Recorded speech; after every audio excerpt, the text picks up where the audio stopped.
Good morning. Am I audible?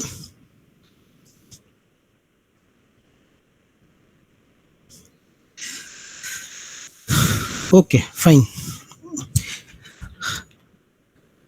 Because you were behind in this subject and I was on leave for a couple of days, so we are meeting today. By this time you must be knowing the syllabus in the textbook. The various models of computation we'll study. Here is the detailed chapter-wise course outline. Only thing which is not there,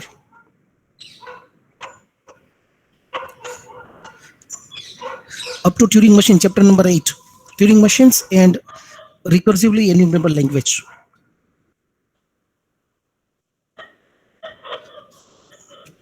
So that is chapter 8, and 9 and 10 there is a overlap with algorithm subject, advanced algorithm subject.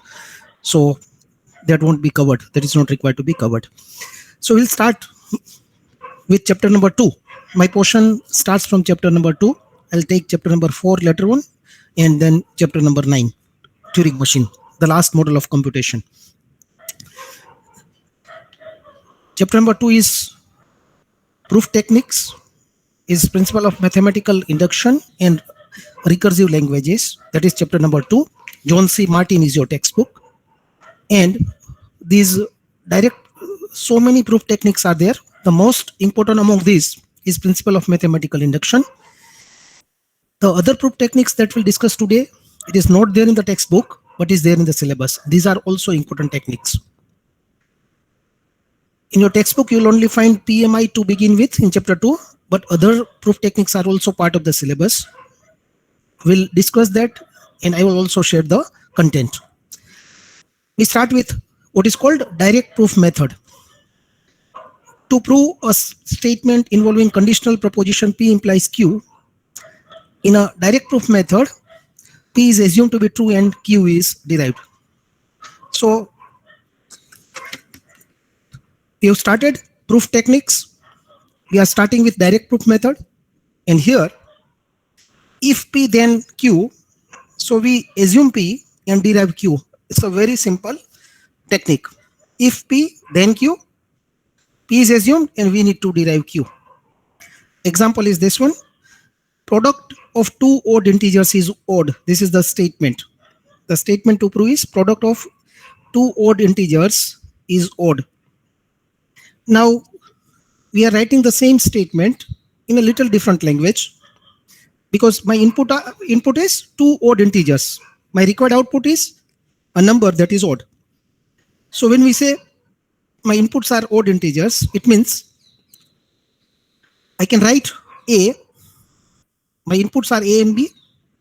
Output is A star B. So I'm writing A as 2i plus 1.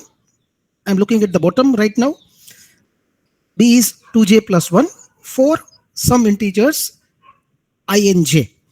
The statement is reformulated as, if there exist integers I and j, so that A equal to 2i plus 1 and B is 2j plus 1, then there exists integer C such that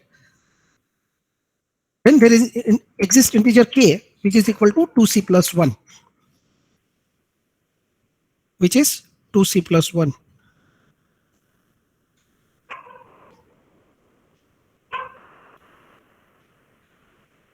So A star B is odd, that we have to prove. Inputs are A and B. These are odd integers. Therefore, we are writing A is 2i plus 1, B is 2j plus 1, and A star B that we get has to be an odd number. This is if P then Q. Here my P is given two odd integers. Q that we have to derive, here it is their product A star B has to be an odd number. That's it.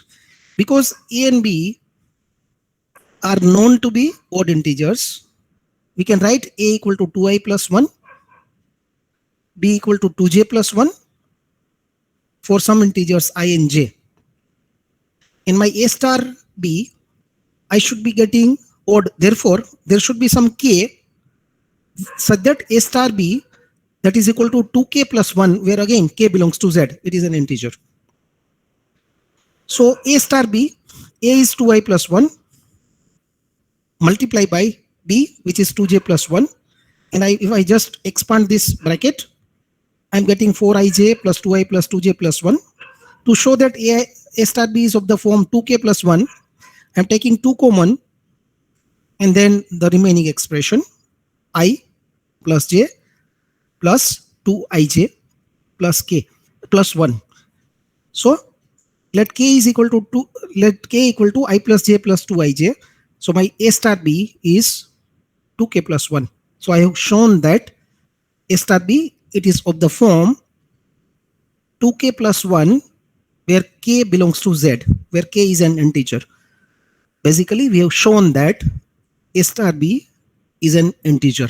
And because we have given value of k, actually this is also called a constructive proof. Not only we are showing that there exists k, so that a star b equal to 2k plus 1, but also we are providing value of k. So whenever we do in this way, then that becomes a constructive proof.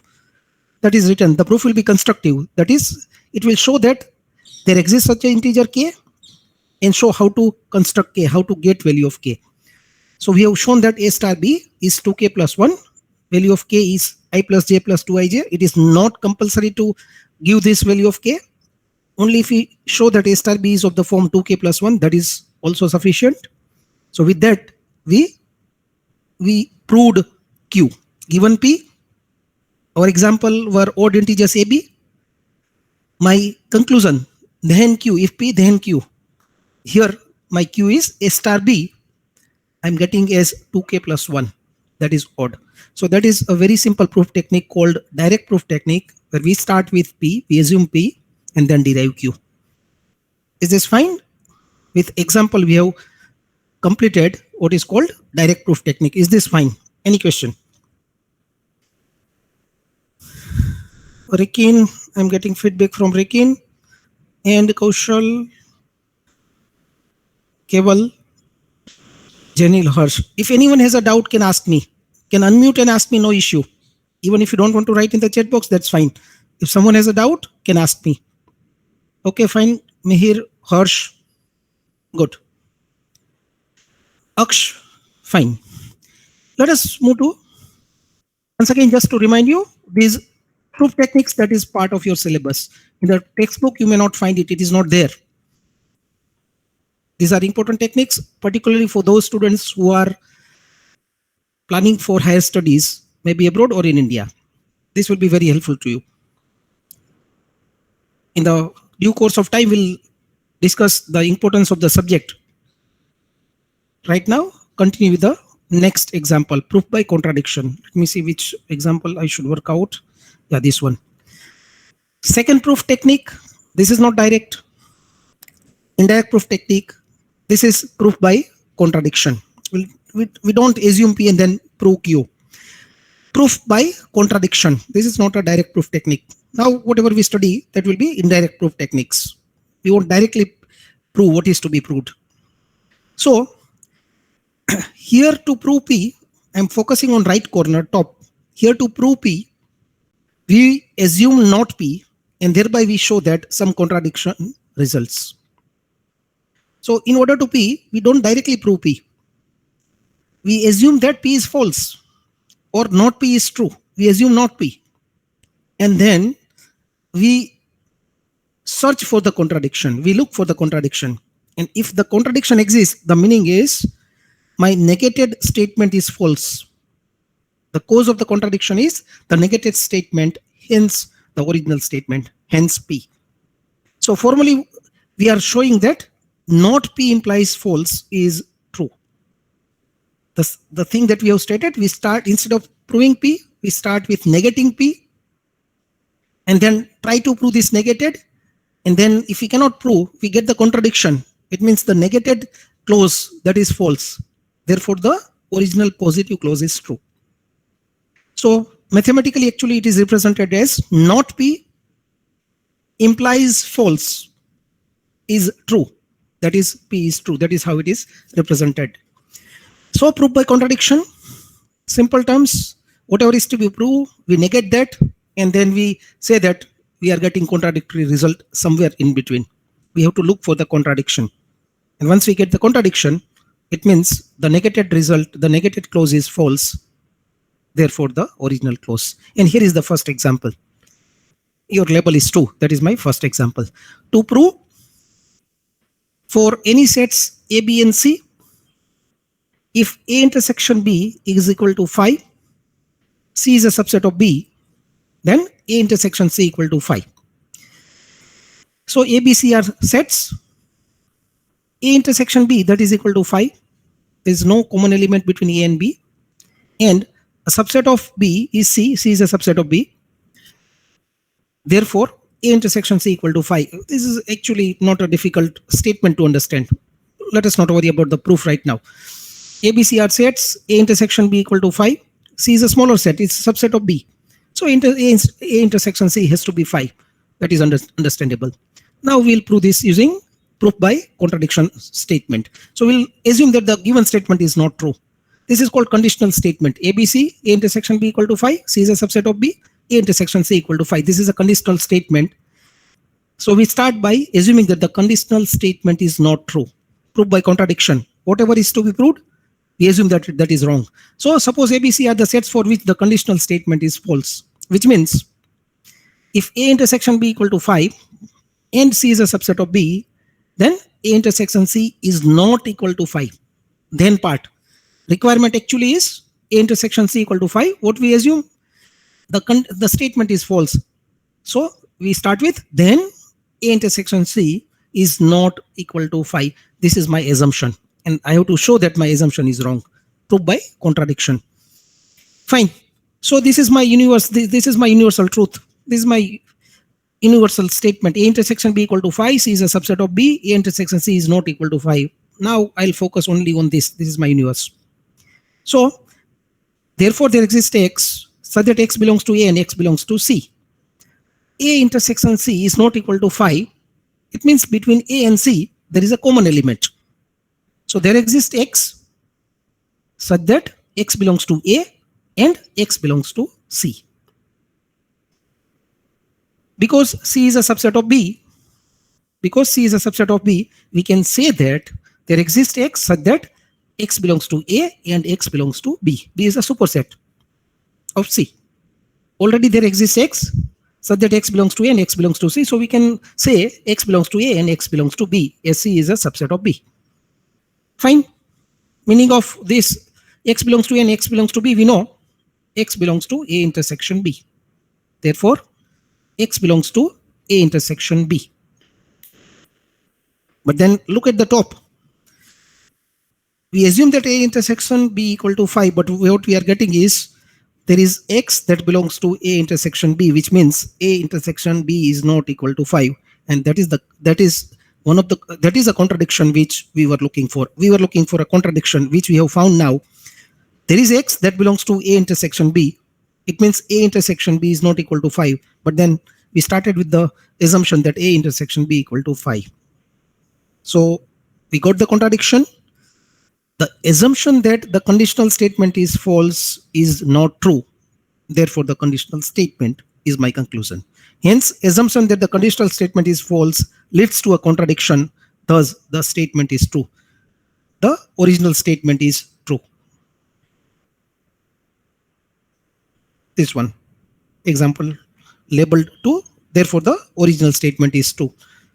ABC, A intersection B equal to 5. C is a subset of B. Then A intersection C equal to 5. That is my statement which is true. Is this fine? Is this clear?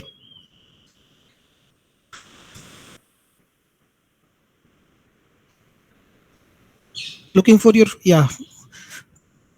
Abhi, Janil, then Kaushal, fine, Shell, fine, Pranav, okay.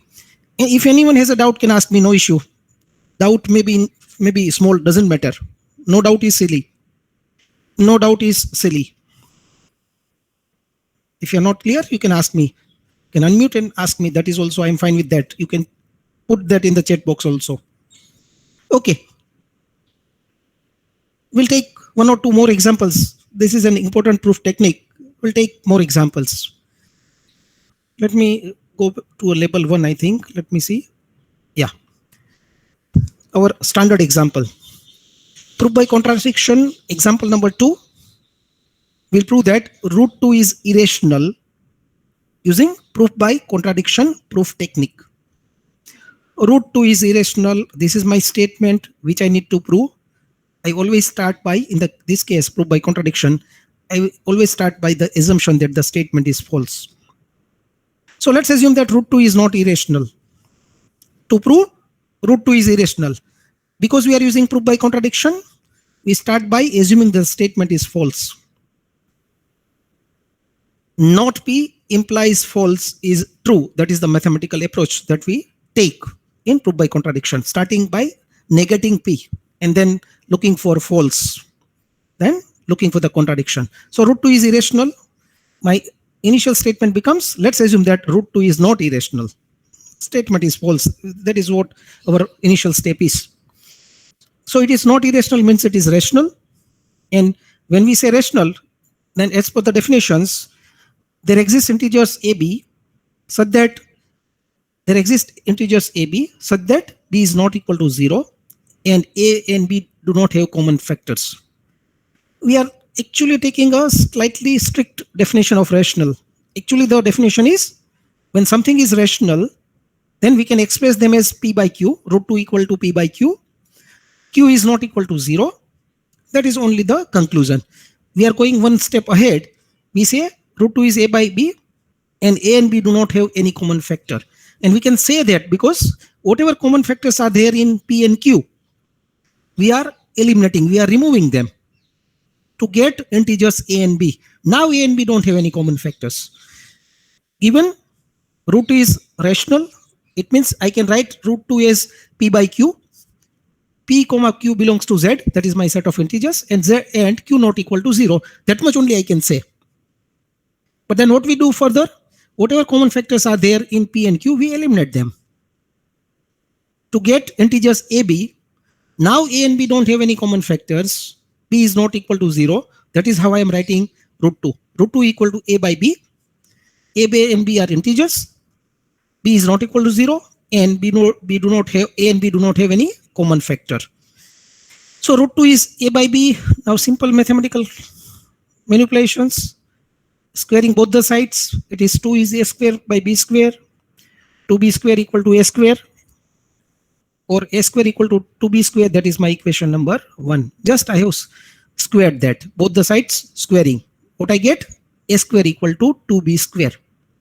When I say A square equal to 2 into B square, it is a multiple of 2. So I can conclude that A square is an even number. What are we getting? A square equal to 2B square. So we can say that A square is even because it is a multiple of 2. A square equal to 2 multiplied by something. Therefore, A square is even. And a mathematical property is that square of any odd integer is odd. We don't need to prove this. Square of any odd integer is odd. And we are getting A square to be an even number. Therefore, A must be an even integer. A cannot be odd because if A were odd, its square would have been odd. But square of A we are getting to be even. A square is even. Therefore, A has to be an even integer. If A square is even, we conclude that A must be an even integer because square of any odd integer is odd. A is an even integer. And because A is even integer, now we can say that A equal to 2C. A is a multiple of 2. A is even. So I can write A equal to 2C for some C belonging to Z. For some integer C. A is even. That we have concluded. Therefore, I can write A equal to 2C for some integer C. So there exists C that belongs to Z such that A equal to 2C. Now I put A equal to 2C in my equation number 1. So that is 2C square equal to 2B square. Again, I get B square. 2C putting equation 1, the value of A is equal to 2C. So that is 2C square equal to 2B square. 4C square equal to 2B square or B square equal to 2C square. In the same way, now I am getting b squared to be an even number, therefore b has to be an even number. Same way. Earlier what we have concluded, a square is even, just below equation number 1.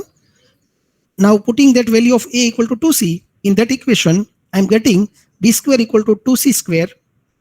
It means b square is even, which means b is an even number. B square is even, b is an even number. So a is even, b is even. That is the contradiction. The contradiction was a and b do not have any common factors, but we have proved that a is even, so it has factor 2. B is even, so it has factor 2. We found a common factor of 2 between a and b, contradicting the assumption that a and b do not have any common factor. Thus, a and b are both even, have a common factor of 2. Our assumption that root 2 is not irrational is contradicted. In fact, that is false. Thus, root 2 is an irrational number is my conclusion. Is that fine? So that completes the proof. That is the proof. Is that clear?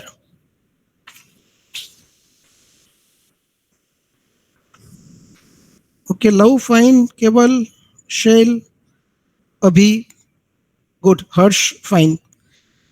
Gaurav, okay. Okay, Harsh Patel, fine. So we take one or two more examples of proof by contradiction before we take another proof technique.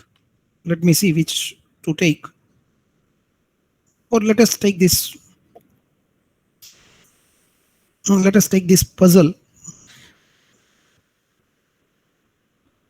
Yeah. Proof by contradiction. This is the third example that we'll discuss today. On a certain island, each inhabitant always lies or always tells the truth. You might have come across such a puzzle, or maybe this puzzle itself. We'll solve this puzzle using proof by contradiction and elimination method. Certain island, each inhabitant always lies or always tells the truth. And Kelvin and Phoebe, they live on the island. So we have to find out whether both of them are telling truth, one of them is telling truth, or both of them are liars. That we need to find it out if we can, based on the given statements. These two statements are given. The basic characteristic of every person in that particular island is either he is a liar, either he always lies or always tells the truth. And Kelvin makes a statement, exactly one of us is lying, whereas Phoebe says Kelvin is telling the truth. So can we find out actually whether Kelvin is lying or he is a truth teller, Phoebe is lying or he is a truth teller? That we need to find out if we can. We try to solve this using proof by contradiction and taking the elimination approach. Now two persons are there. Number of possibilities we know, it is 4. TT, both of them are truth teller, or TF, or FT, or FF. If we can find out based on the given statement using proof by contradiction. So we randomly pick up one of the possibilities. Suppose we assume that Kelvin is a truth teller. Suppose Kelvin is a truth teller. So he always tells true. That is my assumption starting with. All the four possibilities could be there. Both of them are truth teller, TT, or TF, or FT, or FF. So Kelvin is a truth teller. Now, therefore, exactly one of us is lying. That is true. Based on this assumption, exactly one of us is lying is true. And since Kelvin is a truth teller, then Phoebe is a liar. He is a truth teller, and his statement is exactly one of us is lying. Both of them are not truth teller, both of them are not liars. So this is the true statement, and Kelvin is already speaking truth. Therefore, Phoebe has to be a liar. Now, going further, Phoebe is a liar. Now his statement is Kelvin is telling the truth. Kelvin is telling the truth is a lie. We have shown that Phoebe is a liar. Therefore, his statement, Kelvin is telling the truth, is a lie. And that contradicts our assumption that Kelvin is a truth teller to begin with. Kelvin is telling the truth is a lie, so Kelvin must be lying. This is a contradiction because we assume that he was telling the truth. So using contradiction, we have proved that, sorry, just a minute. Using contradiction, we have proved that Kelvin must be a liar. Now, going further, we have proved that Kelvin must be a liar.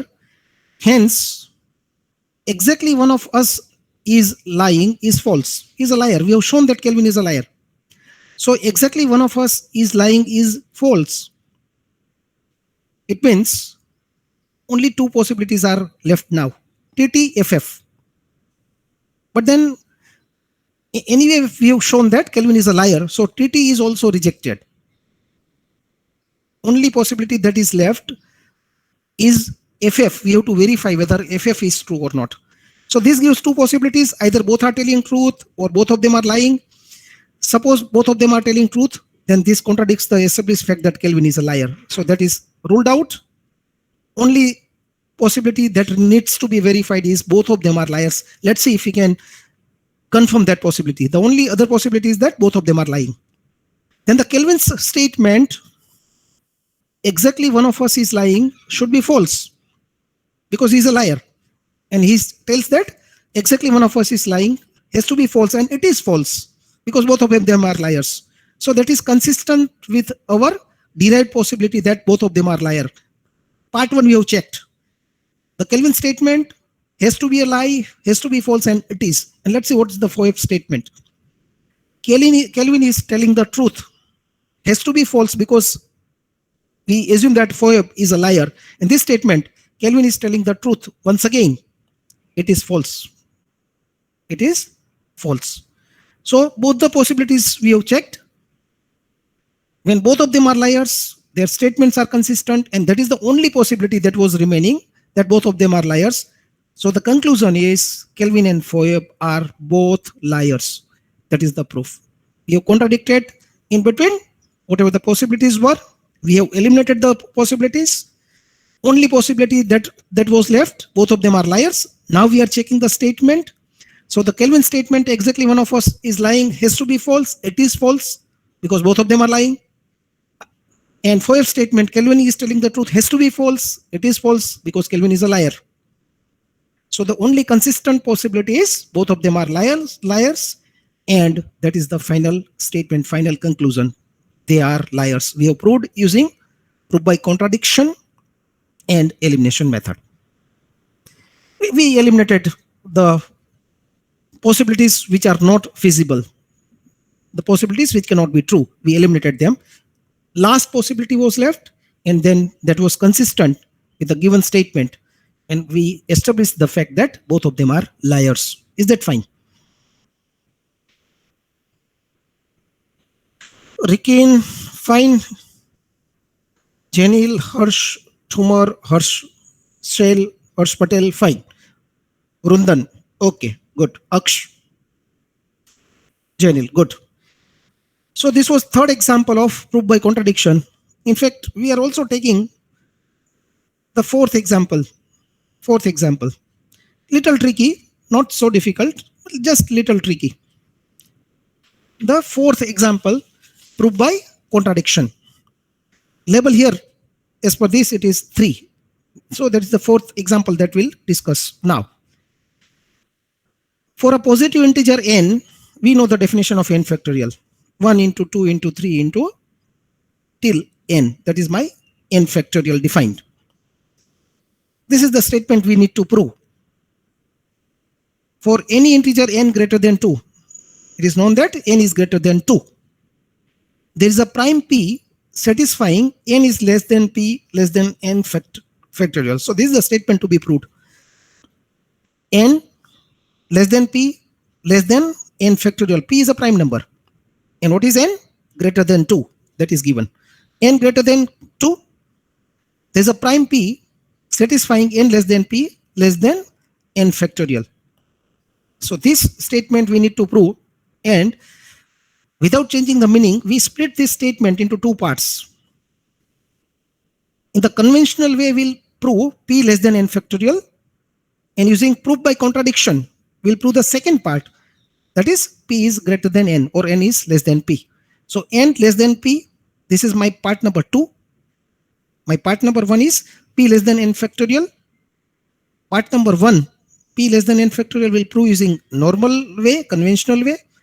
N less than p, part number 2, will prove using proof by contradiction. Fine. So proof, n greater than 2, it is given. For any integer n greater than 2, that is given, n greater than 2. When we say n greater than 2, we can safely state two distinct factors in n factorial are n and 2.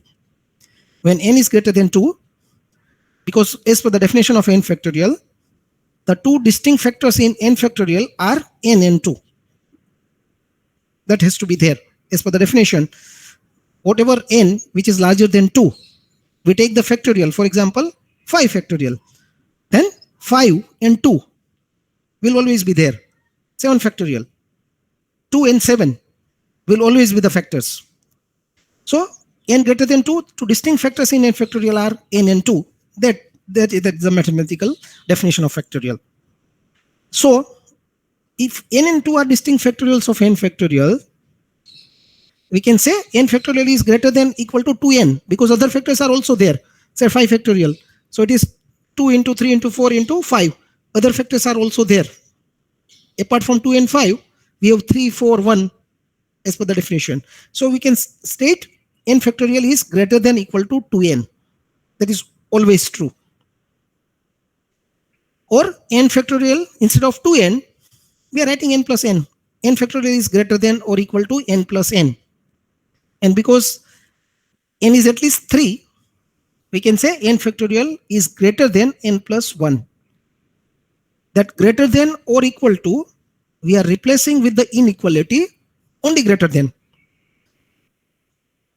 If it is greater than n plus n, where n is at least 3, we can say n factorial is greater than n plus 1. In the, say, x-axis, if you put something is greater than 3, something is greater than or equal to 3, and when I say 2, if I take 2, I can say this is definitely greater than 2. That equality I can remove, not required. Right hand side, only positive numbers. Something is greater than 3, say on the x-axis, if I plot that range, I can always say that was greater than or equal to 3. I can always say it is greater than 2. So I'm taking a smaller number. Instead of n, which is at least 3, I'm replacing with 1. So I can say n factorial greater than n plus 1. So that greater than or equal to, instead of that, I'm now putting the inequality greater than. N factorial is greater than n plus 1. Or in other words, n factorial minus 1 is greater than n. So only simple manipulation we have done. N is at least 3, that is given. N greater than 2 is given. What I have obtained? N factorial minus 1 is greater than n. Is this everyone with this simple mathematical manipulation that we have done? N factorial minus 1 is greater than n. Only up till this point. Everyone is with the class? N factorial minus 1 greater than n. Kaushal, okay. Dhruval, Shail, fine, Abhi. Okay. So why we have said, why we got n factorial minus 1 greater than n? Why we did that manipulation? Because there is a mathematical property that every integer greater than 1 has a prime factor. Every integer greater than 1 has a prime factor. N is at least 3, and we have shown n factorial minus 1 to be greater than n, and n is at least 3. So that is greater than 3. So we wanted to play with the factor, this n, with the term n factorial minus 1. Why we did it? Subsequently, that will be more clear. What we have shown? We have shown that n factorial minus 1, it is greater than 1. That's it. Because it is greater than n is at least 3. So n factorial minus 1, it is greater than 1. We can safely state. So the reason for this simple manipulation was to show that this term n factorial minus 1, we are getting to be a positive number which is greater than 1. Because once we show that n factorial minus 1 is greater than 1, then this property, mathematical property we can use. Every integer greater than 1 has a prime factor. Therefore, this n factorial minus 1, we have shown that it is a positive number. So it has a prime factor p. Therefore, we can say p is less than equal to n factorial minus 1. We establish the fact that n factorial minus 1 is a positive number, so it is a prime factor, and because it is a prime factor p, we can say p less than equal to n factorial minus 1. So n factorial minus 1 has a prime factor p. So because p is one of the factors of this n factorial minus 1, so p is less than or equal to n factorial minus 1. In other words, p is less than n factorial. It was less than or equal to n factorial minus 1. So it is definitely less than n factorial. We are going with a higher term. Instead of n factorial minus 1, we are taking a larger number. Which larger number? N factorial. So if it is less than or equal to n factorial minus 1, definitely p is less than n factorial. Something is less than or equal to 50, definitely it is less than 100. We have taken a larger number. So p is less than n factorial. And that was the reason, because ultimately our eye was on this first part, p is less than n factorial. We obtained this. Therefore, we worked on n factorial minus 1 because we are showing that it is a factor p. So that less than equal to will come. And to eliminate that equal to, instead of talking about n factorial, we talked about n factorial minus 1.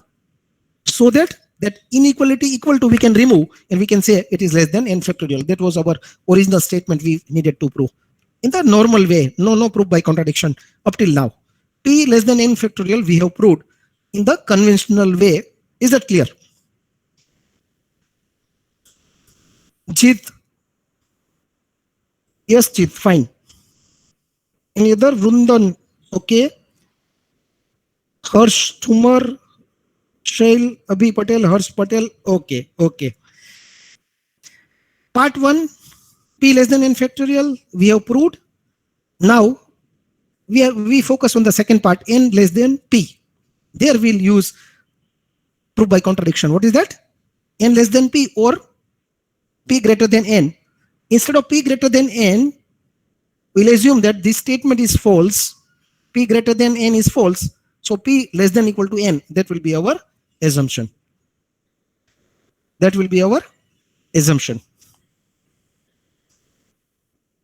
Sorry.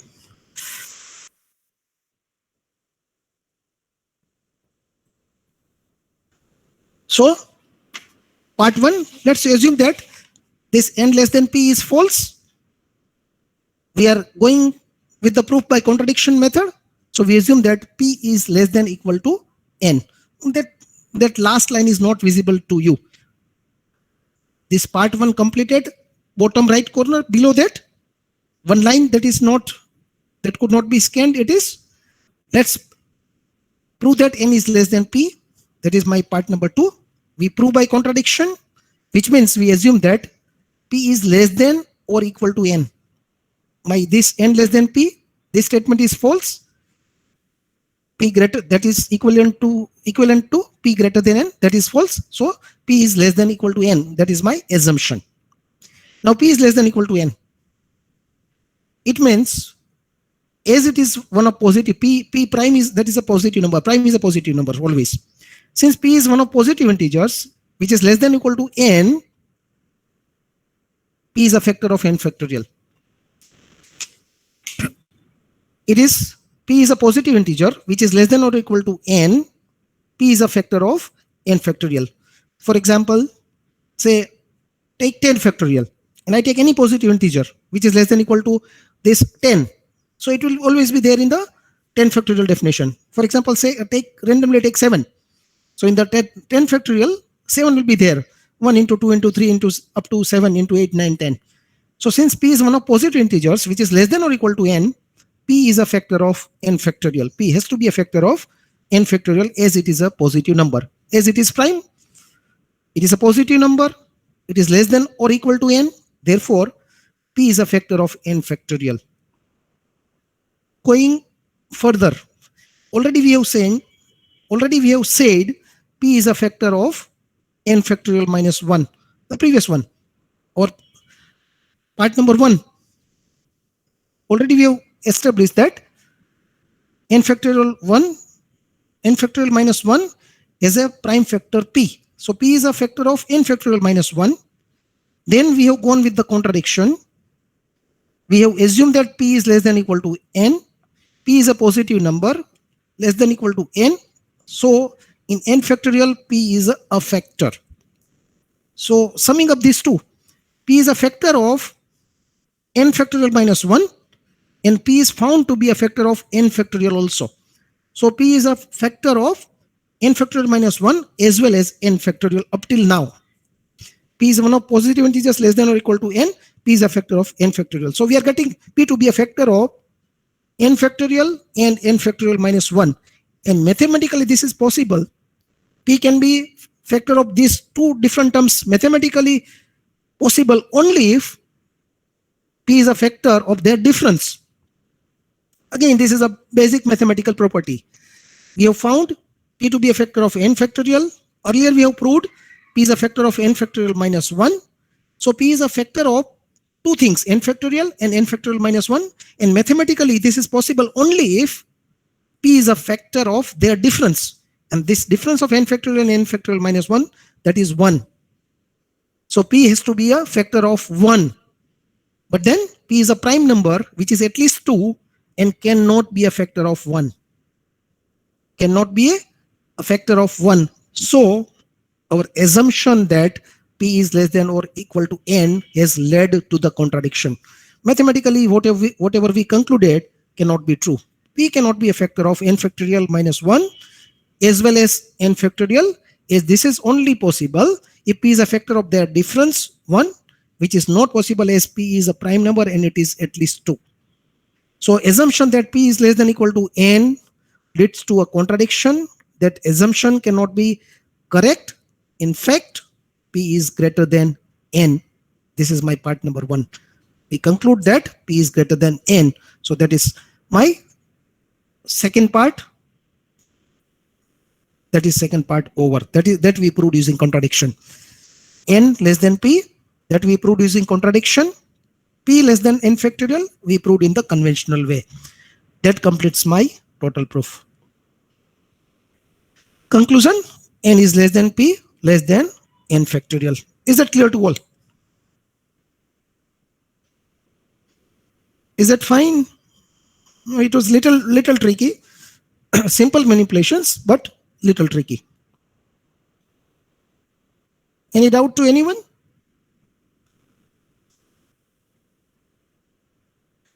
I'm waiting for your response, students. Is that clear?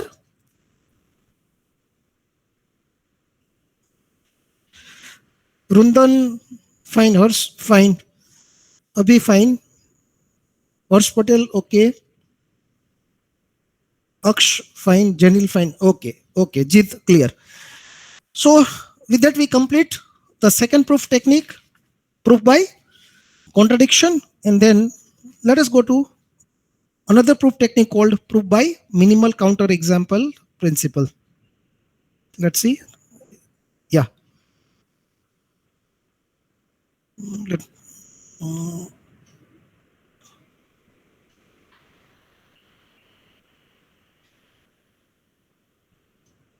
Okay.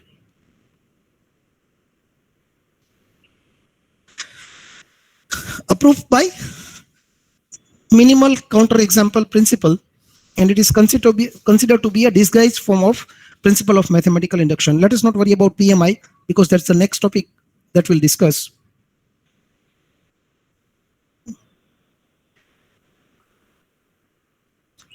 Okay, let us, even prior to this, let me switch over to one more.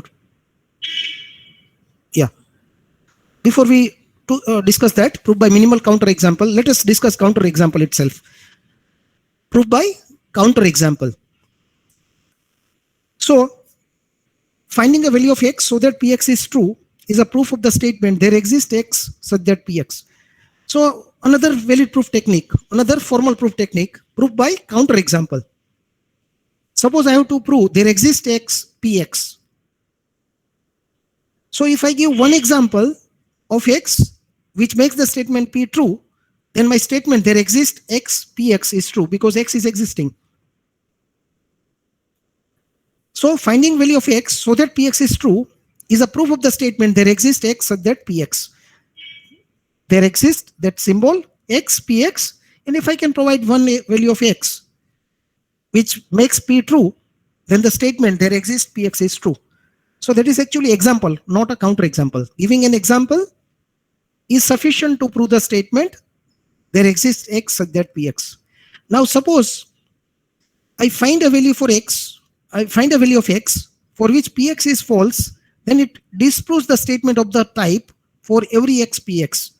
If my statement is for all x px and I give one value of x which makes p false, then the statement for all x px is false. For all x px, if that is the statement, which means for every value of x, p statement is true. And if I give one value of x for which p is false, then my statement for all x px is false. So finding a value of x for which px is false disproves the statement for every x px. And this is called a counter example. A very simple example could be all the students in your class are intelligent. And if I give one student who is not intelligent, then my claim every student in the class is intelligent, that is contradicted. That is not true. Therefore, the statement is not true. Therefore, the statement is disproved. Giving one example which makes the statement false disproves the statement. So that is counter example. But then the expression has to be of the type for all x px. If the expression is of the type there exists x px, then I can give one example. If that makes the statement p true, then my statement is true because I want only some value. Someone in the class is intelligent. And if I can say that any random name, say Janil is intelligent, fine, that is enough. Someone in the class is intelligent. There exists x, px. X is existing, Janil is existing. So there exists x, px kind of statement. If I give one value of x, which makes the statement true, then it is sufficient to show the statement, sufficient to prove that the statement is true. If my statement is all of the kind for all x px, for example, all the students are intelligent, now I say Janil is not intelligent, then it disproves the statement. It disproves the statement. Every student in the class, they are not intelligent. For all x px is not true. So that Janil here becomes a counter example. Janil in the previous example, previous statement is an example. Janil, the next statement is a counter example. So that is proved by counter example. Proved by counter example. That is a formal proof technique. Is that fine? Is that fine? Kaushal, okay. Preet, Janil, fine. Keval, good. Okay. Rikin, okay.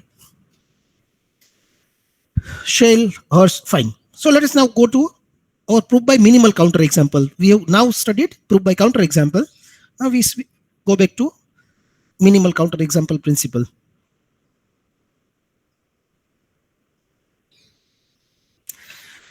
Proof using minimal counter example principle. To show that for every integer n greater than or equal to 0, 5 raised to n minus 2 raised to n is divisible by 3. So this is the example we'll prove using minimal counter example principle. New proof technique. Name of the technique is minimal counter example principle. It is considered to be a disguised form of principle of mathematical induction, which we'll discuss later, maybe today itself. And the statement that we need to show is for every integer n greater than or equal to 0, 5 raised to n minus 2 raised to n is divisible by 3. So, statement is given, 5 raised to n minus 2 raised to n is divisible by 3, and the range is n greater than or equal to 0. So in the case of minimal counter example principle, Janil, are you asking me something? I'm getting some. Janil, any question?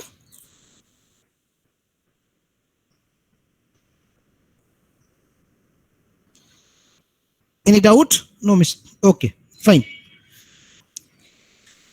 So now the statement is given. In the case of minimal counter example principle, what we do? this n greater than equal to 0, in that range, we take the starting value and then prove for the starting value. That is called the base case. It is very similar to principle of mathematical induction, where we prove the base case. So for n equal to 0, range of n is what? N greater than equal to 0. N is a set of all numbers. N greater than equal to 0. So my initial value or the seed value or the starting value, it is 0. In this range, the smallest value is 0, and we prove for the smallest value. So like normal induction, we begin by checking that Pn is true for the starting value of n. Here the initial value of n or the smallest value of n, that is 0. Therefore, 5 raised to 0 minus 2 raised to 0, that is 1 minus 1. The difference is 0, and it is indeed divisible by 3. So we have proved the base case. We have proved for the initial value or the smallest value. So in the case of minimal counter example principle, what we do? We prove the base case. We prove the statement for the initial value. Next, what we do, that is actually contradiction is coming into picture. We assume that the statement is not true for every value of n. My original statement is 5 raised to n minus 2 raised to n is divisible by 3 for n greater than equal to 0. This is my original statement. We have proved for the initial value, that is n equal to 0. And then we assume that our statement is not true. A philosophy of proof by contradiction. We assume that the statement is not true for every value of n. The same philosophy of proof by contradiction. And because it is not true, because it is assumed not to be true for all value of n, there are some values of n for which the statement is false.